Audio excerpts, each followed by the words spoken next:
Hello, church. It's that time of the week we get to open the Word of God and be reminded of these important things in our life that have to be a part of our daily lives, not just on Sunday, but of course through each day of the week. And on our midweek lesson or message, we get to put something else out there for your mind to think about and for God to use in your life to help you walk with Him. Now, I had fully intended on getting back into Proverbs chapter 6. However, on my walk this morning with the Lord, He has redirected me to do something else. Back on April 1st of this year, we began doing these video midweek messages as we could no longer meet on the midweek service time as normal because of the obvious pandemic we were going through. And we started out by going through a series of messages dealing with the pandemic. We started with a call for prayer. We dealt with marriage. We dealt with parenting.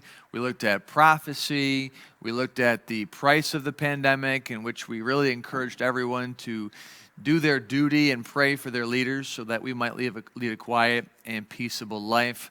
And we've looked at plenty of things related to the pandemic before shifting to the book of Proverbs. And we've been going through Proverbs. Hopefully you've been gleaning some wisdom from Solomon's work.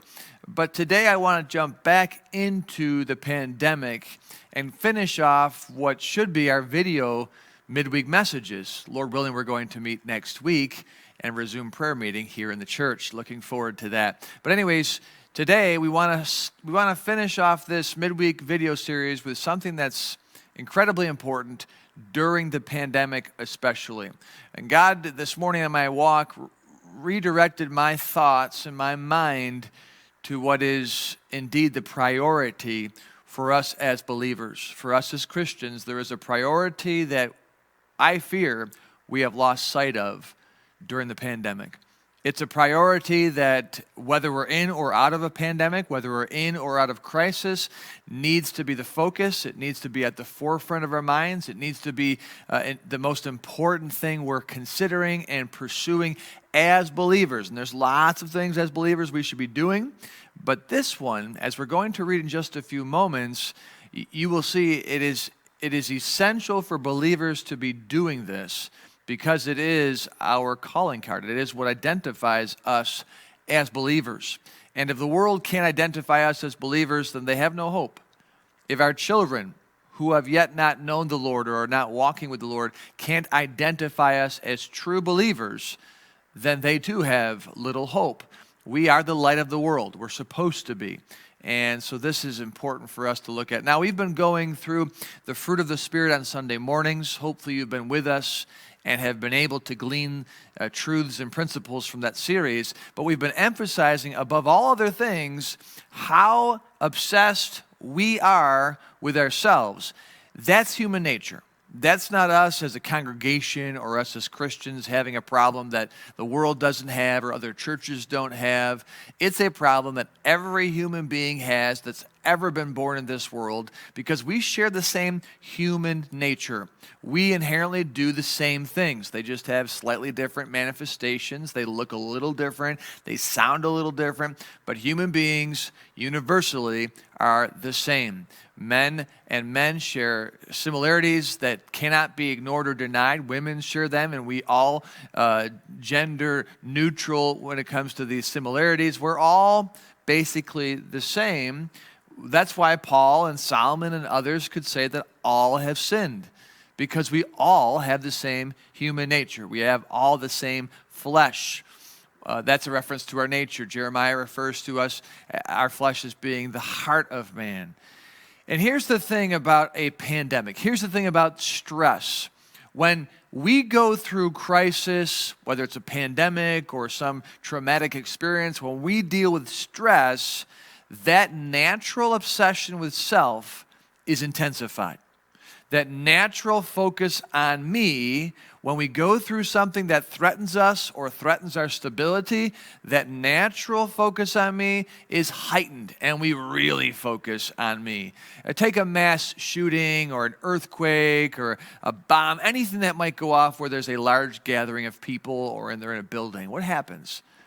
People flee for their lives, and it truly becomes a every man for himself scenario. It's an instinct. It's not something that people calculate and premeditate, and they think to themselves when they get in a building, okay, if a shooter were to come in here, well, I'm going to go to that door before anyone else goes before that door. We don't calculate the people that are in our way. We're going to run over that one. We're going to run over this one. No. What we do in a mass shooting or a earthquake or a bomb, something that would trigger that fight or flight reaction in a person, is we instinctively head for an exit and we don't think about anyone else. That's instinctively. Now, we can stop if we're a husband or father or mother or wife or brother or sister. We can stop and reassess our position and try to help someone who's struggling or help our child or our spouse or our friend. But that's not instinctual. What's instinctual is, where's the exit? And I'm going to get there no matter who is in the way. That's why when there's some type of response to what would appear to be a threat to lives, people often get trampled in the process, and no one stops to help them up. No one tiptoes around them. It's because inherently when we're under stress, when we feel our life is threatened in any way, we take our natural obsession with self and we intensify it. We elevate it to a high degree. Think of driving around in your car, and if you're at the driver's seat and you're behind the wheel and you're minding your own business, but all of a sudden you look over peripherally and a car is coming your way, what do you do instinctively? What do you do without even thinking, without even calculating the surroundings? Your first impulse is to pull away from the vehicle. You jerk that wheel away. It may be a deer. You jerk out of the way of a deer. What are you not thinking about? What am I not thinking about? I'm not thinking about my spouse, my wife in the passenger seat, or my child behind me, or my other child behind there. I may turn away from a car coming this way to protect myself instinctively, but you know what I'm doing? I'm putting my wife or my child or whoever is in the passenger seat in direct harm. I'm putting my life before their life. I'm elevating self before others. That's not because I'm an evil person. It's because I'm human. And I feed self first. And when I'm threatened, I don't even think about caring about other people. I put self that much further ahead of everyone else. That's the reality of self. Stress increases the focus on self. Crisis intensifies the love of self.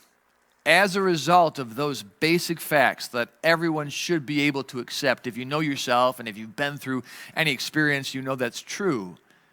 If that is true, that stress intensifies a focus on self, that crisis magnifies a love for self, well, then that means when you go through a time of stress, when your life is rattled, when your future is uncertain, when you might lose your life, or you may get sick, or you may lose your job, what happens then is you naturally focus more on self, and that leads to an increase in conflict.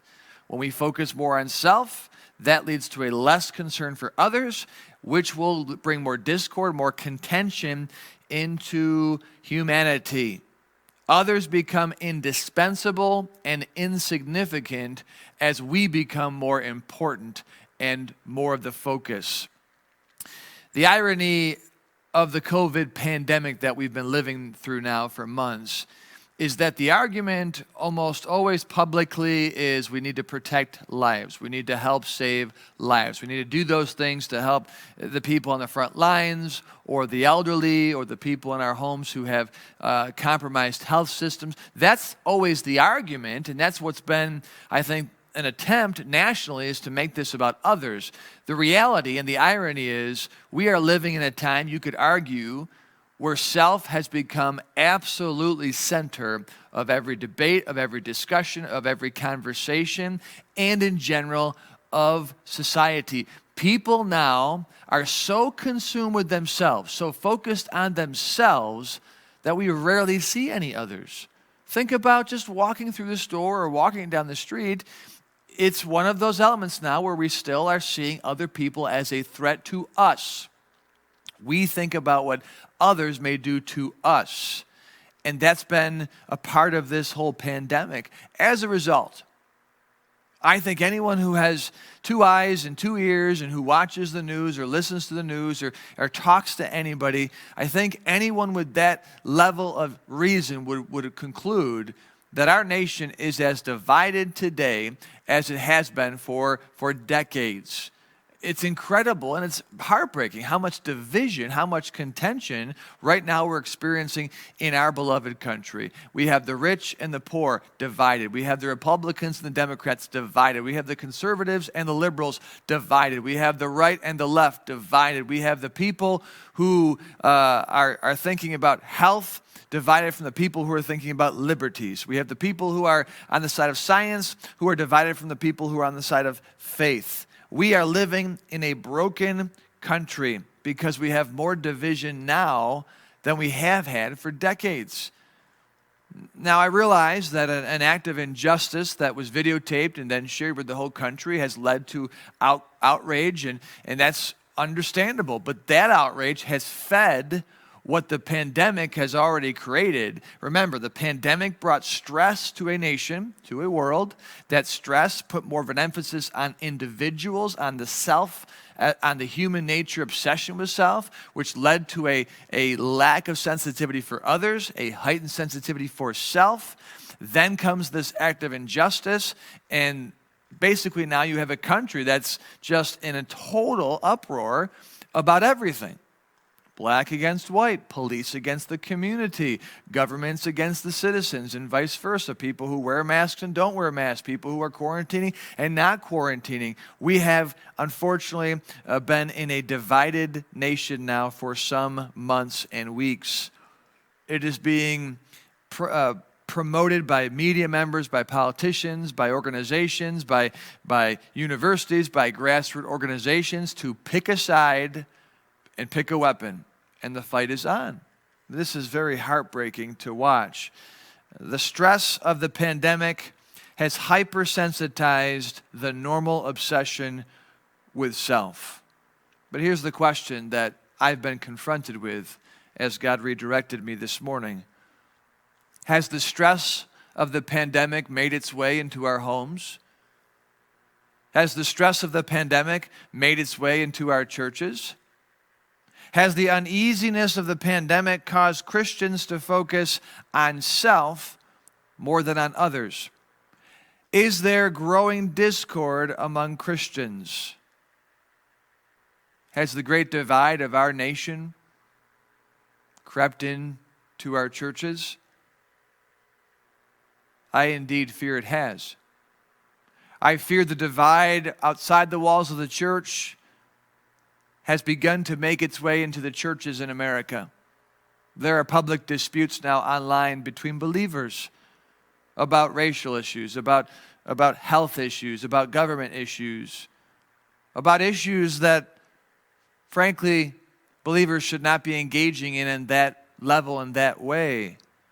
Hurt feelings now, harsh words have been exchanged. Conflict regarding the pandemic. Conflict regarding the politics.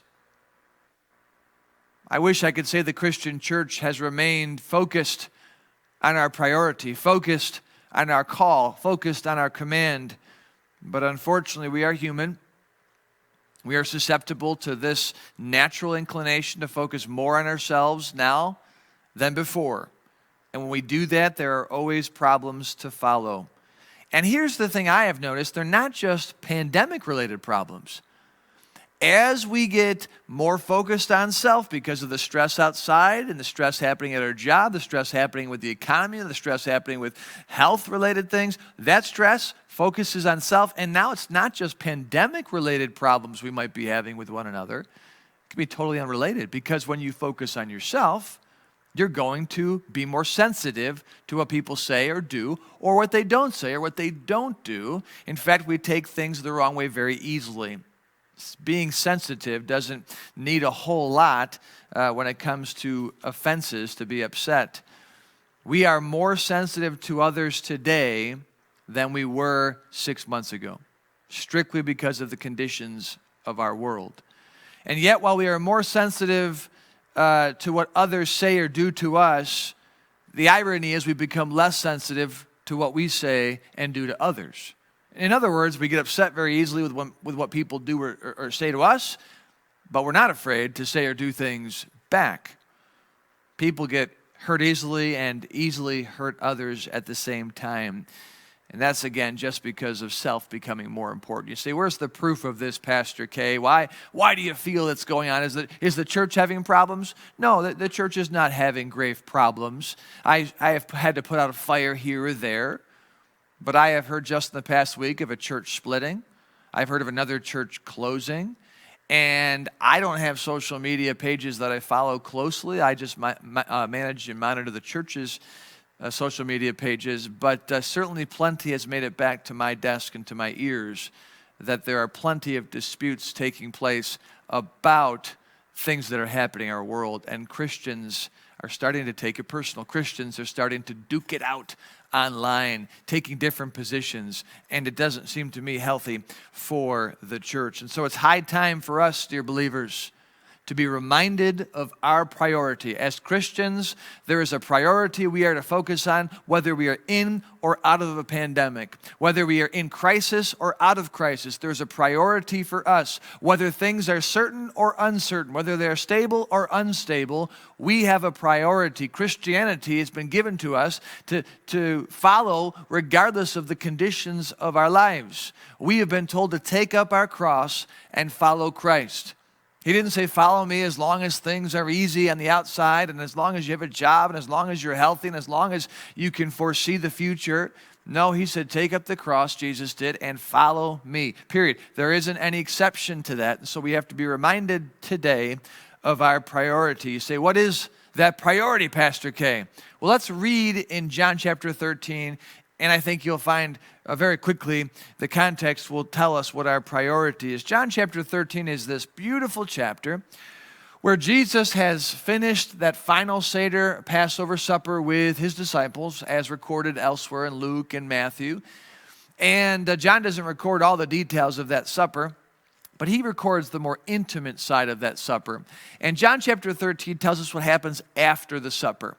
Jesus finishes the bread and the wine with his disciples, and it tells the story of Jesus taking a towel and girding himself and getting down on his hands and knees and washing the feet of the disciples. It's this beautiful picture of master serving the servant. And he's going to teach them an unforgettable lesson, a lesson in humility, a lesson in service.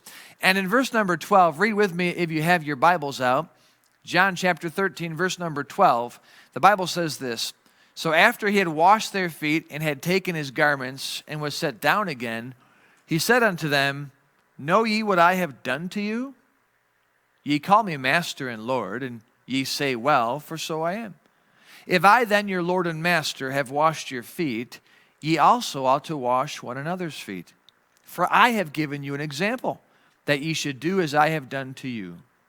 Verily, verily, I say unto you, the servant is not greater than his Lord, neither he that is sent greater than he that sent him. If you know these things, he said, happy are ye if you do them. He's teaching them to deny their flesh, to deny this human nature's obsession with self, to be willing to get down on your hands and knees and wash the feet of another person, to serve somebody that may be beneath you in rank or in age or in order of any sort. And he was telling them, if you can deny your flesh, deny your human nature, you will be happier that way. It's the highway to happiness, denying the flesh, which is something we've been going through on Sunday mornings. Jump down to verse 21, and we read this. When Jesus had thus said, he was troubled in spirit and testified and said, verily, verily, I say unto you that one of you shall betray me.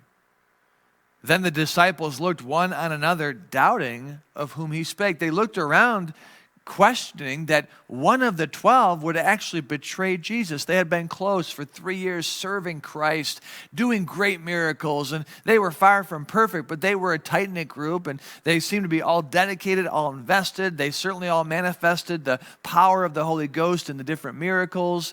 And so they doubted of whom Jesus spoke of, that it could be one of them. And what John doesn't record, Luke does. What happens in this moment, according to Luke, I'll read it for you. They began to inquire among themselves which of them it was that should do this thing. Meaning they were asking, hey, Judas, would you do that? Thomas, have you met with anybody to betray Jesus? Is there any credibility to what Jesus is saying? Peter, James, John, anybody here? They're inquiring among themselves. And in the course of that, they get a little defensive, I think. Why would you even question if I would do that? And what happens is it turns into a questioning about who's going to betray Jesus to a boasting match, to an ego trip. Verse 22 of that, 24 rather, of Luke 22, he says this, and there was also a strife among them, which of them should be accounted the greatest. You just got done, guys, watching Jesus, who is the master, who you know is the Son of God, get on his hands and knees and take his hands and water and wash your grubby feet. And he gets up and says, if you want to be the greatest, you've got to get down and be the lowest. You've got to serve one another. Humble yourselves. Jesus just taught that. And yet here they are, moments later, having strife, arguing with each other, upset with each other, because not who's going to betray Christ as much as who is the greatest among them. Peter, not only would I never do that, but I'm the best of all you guys. Of course I wouldn't do that. That's the type of argument taking place at this final Seder supper. What happened? I'll tell you what happened. What I alluded to earlier a few moments ago is exactly what's happened. By Jesus telling them that one of them is going to betray Jesus, that was initiating what they had learned from him before, that he was going to Jerusalem and he was going to be betrayed and he was going to be taken by the Pharisees and the chief priests, and they were going to crucify him, and 3 days later he would rise again. But Jesus had taught them the end is coming, something that they wanted to ignore, something they wanted to push under the carpet and just assume life would be great. But once they heard about betrayal, they knew the end was near, and that brought what? It brought stress. It brought uncertainty. Deep down in their soul, they hear that, they get uncomfortable, and they think, oh no, the great run that we've been having may come to an end. What will my life look like? What will my income look like? What will my job look like? What will my ministry look like? How will my family respond? What will be the cultural response? What's happening here? The uncertainty, the stress is now placing a greater focus on what already exists in them, which is a focus on self. Now they're getting self-absorbed, self-obsessed, self-saturated. That's intensifying because of the stress. It's a protective response, human nature. And then they have strife. Why? Only by pride cometh contention. A great focus on self, thinking higher of ourselves, is pride. That leads to contention. Stress focuses on self. Self is elevated, can't handle any criticism. They're sensitive to what people say about them. And now you have full-blown contention right there in the 12 great apostles at the last Seder supper. It proves that when we go through a pandemic, when we go through a trying time like this, we're self-sensitive, we're super absorbed with self to protect self, and therefore pride sets in. We're sensitive to others, and we elevate ourselves above others, and strife and contention comes in to our lives. Verse number 33. Knowing that all just took place, Jesus says this. He says, little children. Which, it's an affectionate phrase, but I also wonder if he's saying, hey, kids, you're not acting like men. You're not acting like leaders. Little children, yet a little while I am with you. Ye shall seek me. And as I said unto the Jews, whither I go, you cannot come. So now I say to you, and what he's about to say is our priority. What he's about to say, of all the things he could have said to the disciples, he's about to be betrayed, arrested, he's about to be crucified, he's about to leave them. And of all the things he could have told them to prepare them, this is what he says. Verse 34, a new commandment I give unto you. This is Christianity's command. Judaism had lots of commands. Judaism had lots of statutes. Judaism had a lot of things they had to do. But Jesus says, I'm going to give you a new one. and this is the most important one. This is the royal law referred to by James. This is the golden rule. Verse 34, that ye love one another as I have loved you, that ye also love one another. That's the command of Christ. That's what he left them with right there as they had just finished strife and contention about who the greatest is. Right after he taught them to wash one another's feet, to serve one another, he said, guys, I'm going to give you a new commandment. You need to love one another, and you need to love one another as I have loved you. He goes on to say in verse 35, by this, referring to their love for one another, the type of love that Christ showed them, by this shall all men know that ye are my disciples, if ye have love one for another. Love for others, especially in stressful times where we tend to be self-focused, is the calling card of Christianity. We're all selfish, as we've been discussing in detail. We all love ourselves more than anyone else, naturally. And Jesus is calling us to love others the way Christ loved others, the way Christ served his disciples. And Jesus was telling them, people will identify you guys by the love you have for each other. Why would people identify them as Christians? Because of their love one for another? Because it's not natural for people to love one another. Yes, we have love for one another. We're social beings. We have a natural affection for people. But our love for one another, it's always conditional. If you treat me poorly, well, then I won't love you. If you treat me bad, then I won't love you. Jesus was treated poorly by everyone, including his disciples at times, yet he continued to love them. He continued to serve them. He was above them, yet he put himself beneath them. That type of love, which is foreign to the world, it's not natural for our nature, that will identify us, that would identify the disciples as true believers of Christ, as something different.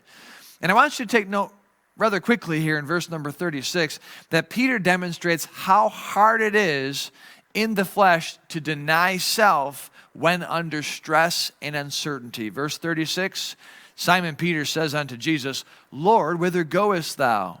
Jesus answered him, Whither I go, thou canst not follow me now, but thou shalt follow me afterwards. Peter said unto him, Lord, why can I not follow thee now? I will lay down my life for thy sake. Jesus answered him, Wilt thou lay down thy life for my sake? Are you sure about that, Peter? Verily, verily, I say unto thee, the cock shall not crow till thou hast denied me thrice. And I want you to stop. And we know the story, and so we beat up on Peter, but the reality is, don't you think he meant that with all of his heart? Don't you think, knowing Peter, that he was determined to love Jesus Christ unto the end, to stand by his side and show his devotion to Jesus no matter what? Don't you think in that moment he was absolutely purposed to do that and meant that and was sincere about it? I do.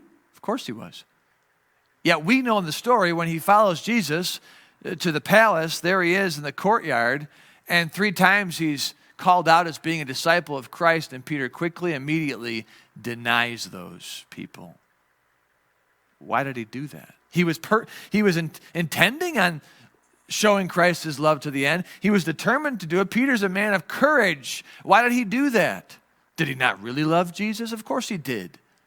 What happened? He was under stress. It was that fight or flight.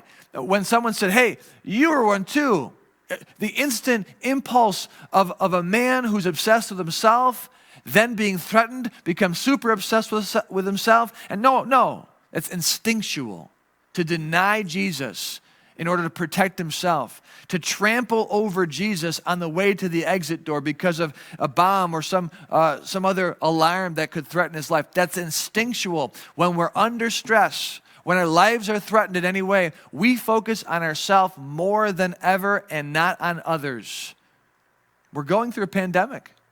We're going through trying times, times of uncertainty. We're watching our nation unravel at the seams. We're watching great divide. We're watching a lack of leadership. We're watching a lack of stability. We're seeing law and order fall apart. We're seeing science have questions they cannot answer about the pandemic. We see our jobs having uncertainty, money running out. What does that do? That stress puts a greater elevates our focus on us, and we become more self-centered, more selfish. It is high time for us to be reminded on this day that there is a priority for the Christian that we cannot lose sight of, and it's not staying healthy. The priority of the Christian is not making sure we have a good job. The priority of the Christian is not having to be right all the time. The priority of the Christian is not having to win an argument. The priority of the Christian will be and is to love one another. John 13:34. This is the new commandment that Christ gave his disciples, and we have to maintain that commandment too. Listen, there is growing tension among believers. There is growing division among Christians. As I've alluded to earlier, Christians are starting to experience dangerous discord. Churches are starting to experience divides. Opinions are being shared without temperance, and positions are being communicated without grace. Feelings are being hurt, relationships are being broken. People are getting more sensitive to how people treat them, and yet people are becoming more insensitive to how they treat others. We must be confronted with the reality of our flesh. We must be aware that right now our flesh likes all the attention, and it grabs on to all the attention, and it puts itself more important than anyone else. I'd like to just list 3 things very briefly that will help you realize the need to love one another no matter what. Number 1, loving one another is more important than your politics. Loving one another is more important than your politics. I think every Christian should be engaged politically. One of the biggest reasons we're in the mess that we're in now is because Christians have pulled out of the political arena, not just in running for office, but especially in voting. Christians aren't engaged, and so I think Christians should be engaged. We absolutely have to stay informed. We absolutely have to stay engaged in the different candidates, the different positions, the different laws, the different debates, so that we can vote reasonably, so that we can give our Christian input, our righteous and wise input, and help our leaders and help this nation. So Christians should be engaged on a higher level than perhaps we've ever been. We should pray for our leaders, as the Bible calls us to. We should support candidates that stand by scriptural principles. We should resist candidates that throw out Christian principles. But that all being said, and this is no pun intended, but our politics should never trump our faith.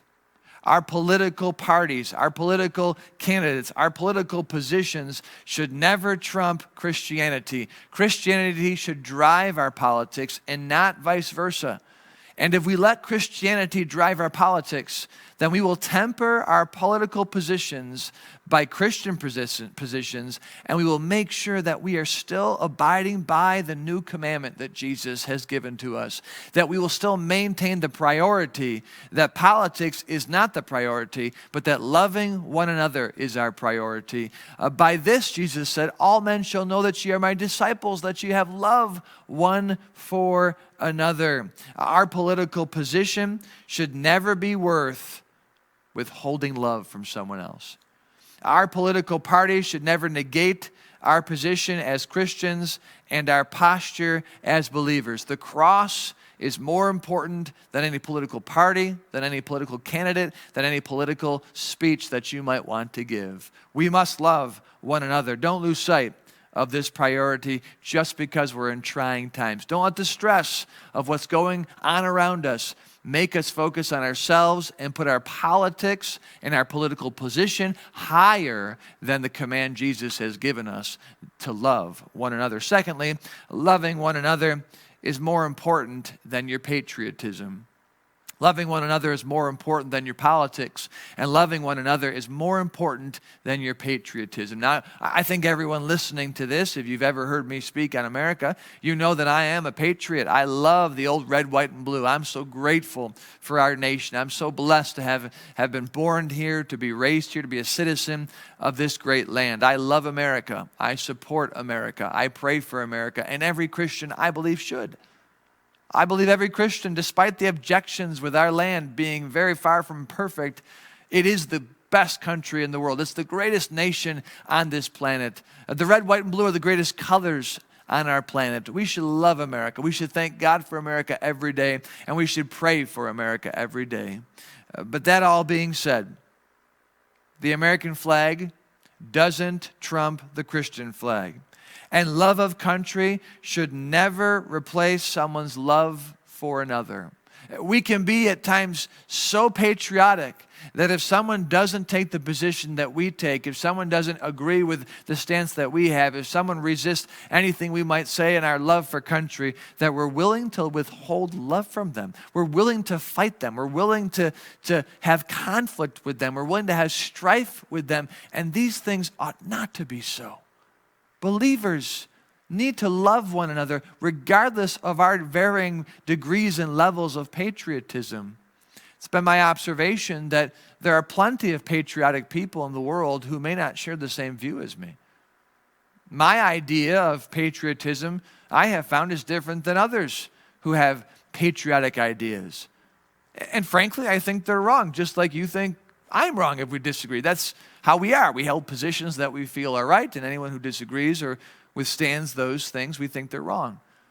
But someone may have an argument to make America better because they love America, and that may go against what you think will make America better because you love America. And it's okay to have a disagreement, and one may be wrong, the other may be right. And you may have all the evidence, and you may be able to build the case to be right, but here's the problem. If you're willing to be contentious, if you're willing to have strife and discord over your patriotism, then you are missing the priority. You're missing the priority of our faith, of Christianity, whether you're in a trying time in America or not, whether you're in a pandemic or not, whether you're in a divided country or not. The priority for the believer is always to love one another. And so we must, regardless of the state of our country, regardless of the state of your life, the conditions in which you're living in, we must love one another. Listen, as good as it is to be patriotic, as good as it is to embrace and love and pray for America and contribute to its success, remember, believers, first and foremost, we are not of this world. We look for a city whose builder and maker is God. Our homeland, it's beyond this world. It's heaven. And I'm so glad that my home here is the red, white, and blue, but when I get to heaven, it won't be the stars and stripes. It'll be heaven. And I won't have a president in heaven. I'll have a God, a king, the King of Kings. So remember that, believer. If you're willing to get in a fight with another believer over America, you're missing out on the priority of Christianity. Is it possible that the Christian church in America is letting its political views and patriotic positions cause some discord one with another, when instead we should be making sure our love for one another keeps the peace in the midst of a stressful and divided country? Number 3, loving one another is more important than your passion. Loving one another is more important than your passion. We all have strong feelings. And it seems like now more than ever, doesn't it, that we have very strong feelings. And it can be strong feelings about government leaders.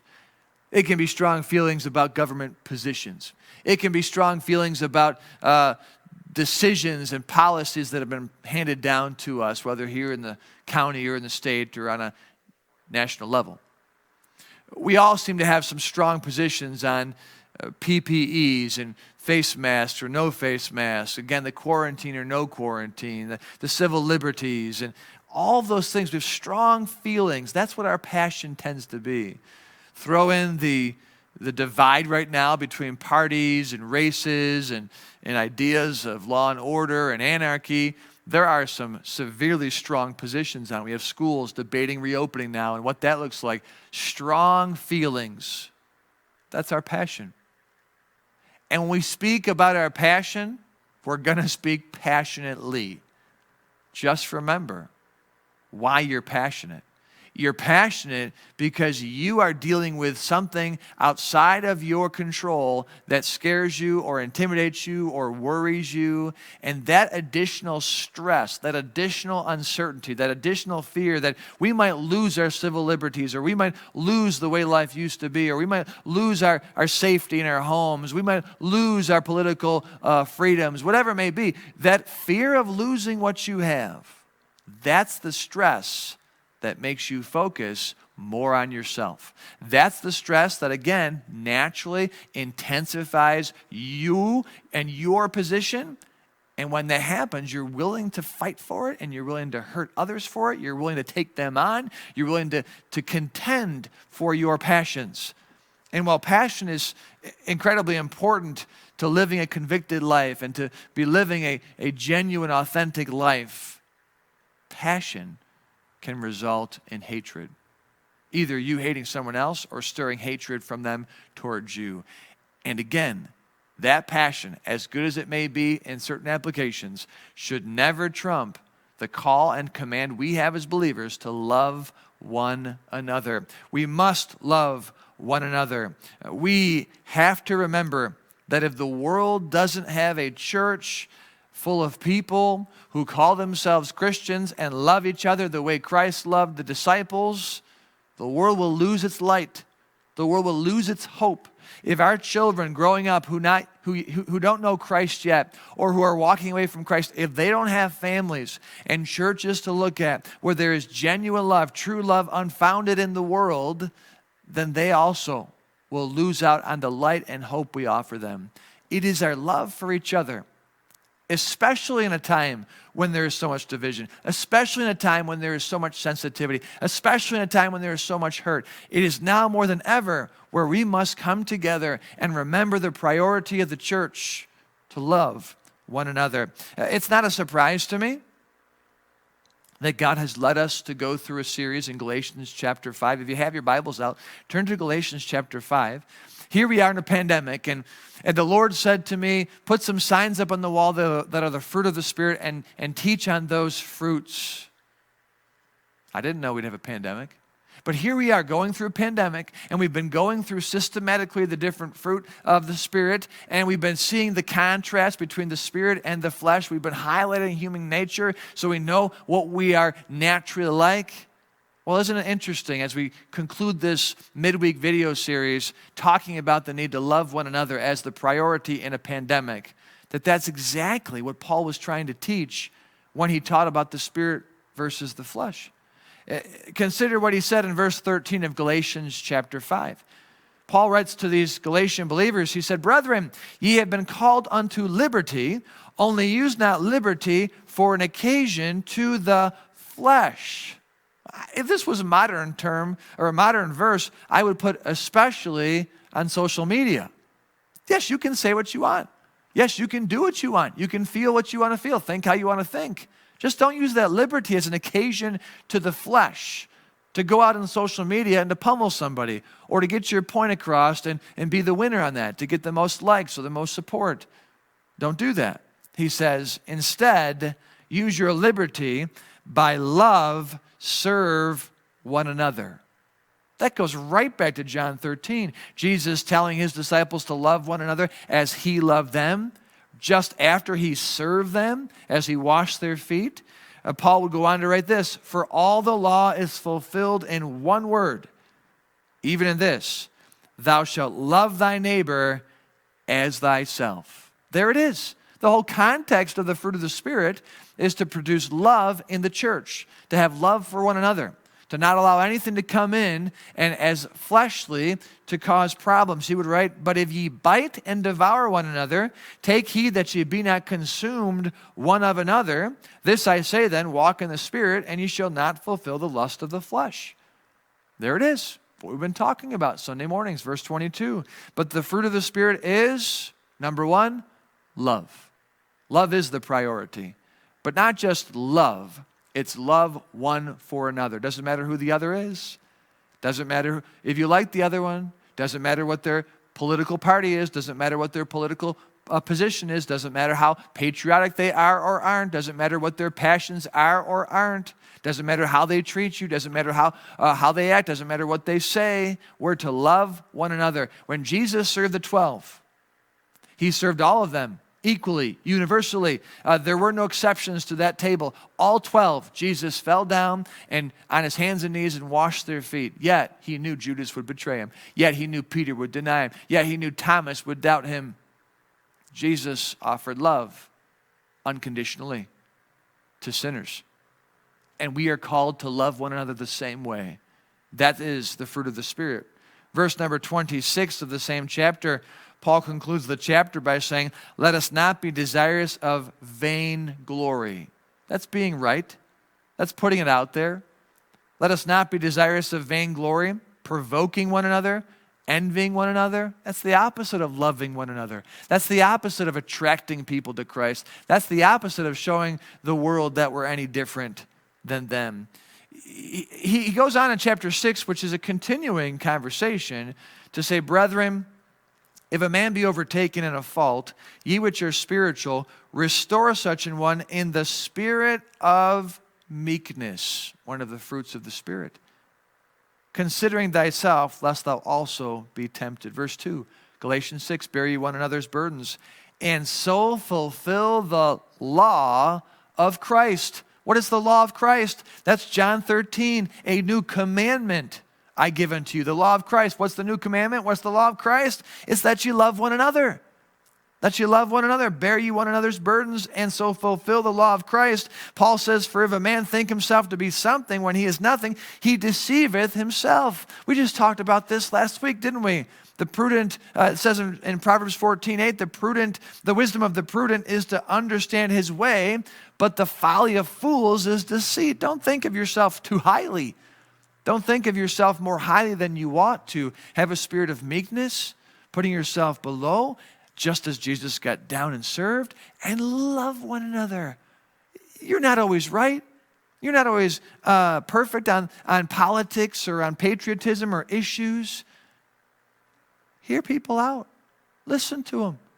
They may be right, they may be wrong, but don't let that take away your priority to love one another. Verse number 10, I want to finish with Galatians 6:10. Paul says, as we have therefore opportunity, let us do good unto all men, but he says, especially unto them who are of the household of faith. He says, do good to everybody, but you better do real good to believers. Do real good to that brother in Christ. Do real good to that sister in Christ. And when Jesus in John 13 told his disciples to love one another, he wasn't just saying, love your neighbor as yourself. He wasn't just saying, love people. He was referring specifically and directly to the 12 in that room, telling them to love each of the 11 that you're looking at and love them the way I love them, the way I love you. And that is the priority for the Christian church, no matter the day, no matter the age, no matter the crisis, no matter the pandemic. We are to love one another. So it doesn't matter what they look like, what they sound like, what they smell like, what they think like, how they feel. We need to love one another. That's what God has called us to do. That is what Christ has commanded us to do. That is the priority.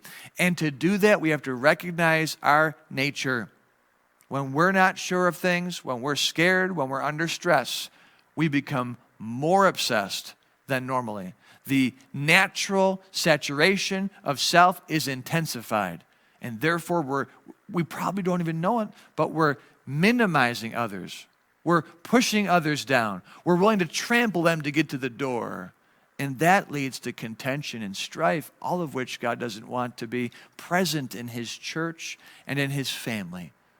So let us, as we try to phase back into some normality, as we get together next week for prayer on this final midweek message, I beg of you as your pastor to remember and refocus and to maintain that focus no matter what life holds for us on the command of Christ to love one another as Christ also loved us. God bless you.